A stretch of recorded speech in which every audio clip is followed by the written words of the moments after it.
कुलकर्णी। मी आज आपल्याला Kolhapuri ice cream cocktail ही recipe दाखवणार आहे। चला तर मग सुरू करूया।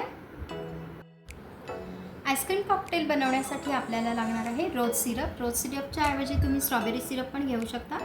इथे आहेत काही फ्रूट्स आहेत माझे, द्राक्ष, केळ, आंबा, सफरचंद, चिक्कू, जशी सीझनप्रमाणे फळं असतील, पपई ही घेतली तरी तू चालतील।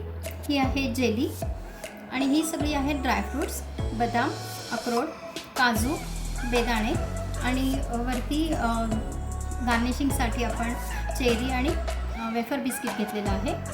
आणखीन केक आहे इथे आणि हे मी दूध तयार करून घेतलेलं आहे कस्टर्ड लावून। कस्टर्डचा कुठलाही फ्लेवर तुमचा जो आवडीचा असेल तो तुम्ही लावून हे दूध तयार करून मिक्सीमध्ये म्हणजे ग्राइंड करून घ्यायचं आहे, म्हणजे एकसारखं असं ते फेसदार दूध तयार होतं। आणखीन कुठल्याही फ्लेवरचे आईस्क्रीम्स।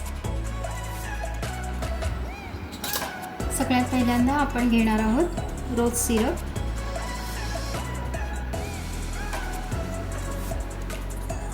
रोज सिरप घालताना असं थोडंसं ग्लासवर रोज सिरप किंवा स्ट्रॉबेरी सिरप जे कुठलं घेऊ ते असं ग्लासवर थोडंसं त्याचे ओघळ आलेले छान दिसतात।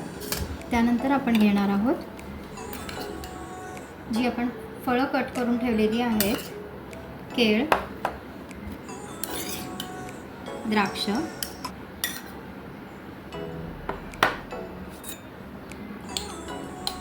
आंबा,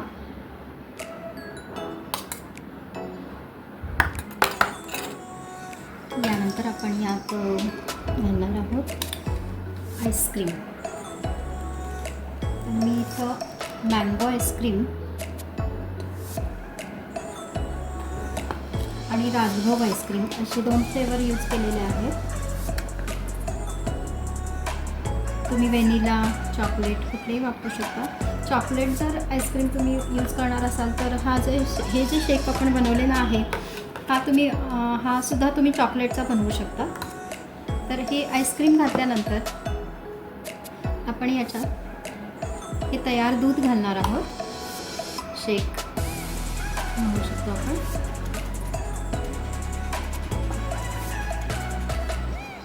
आता यावर आपण एक गार्निशिंग करणार आहोत।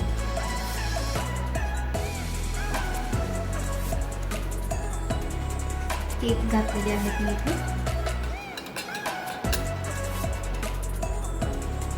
कलरफुल दिसण्यासाठी आपण इथे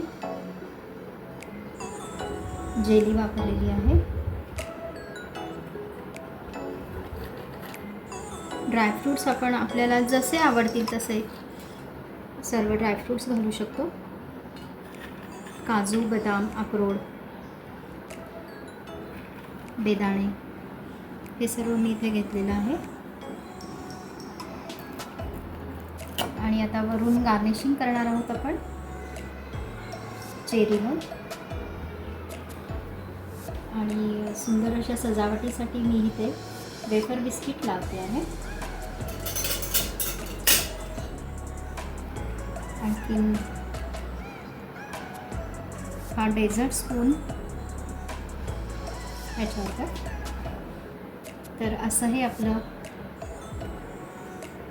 कॉकटेल आईस्क्रीम तयार आहे।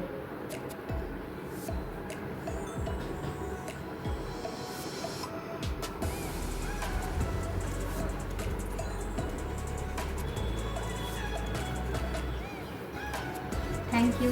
तुम्ही ही कोल्हापुरी आईस्क्रीम जे आहे कॉकटेल आईस्क्रीम ते जरूर करून बघा। अतिशय सुंदर रेसिपी आहे ही, तुम्हाला नक्की आवडेल। थँक्यू।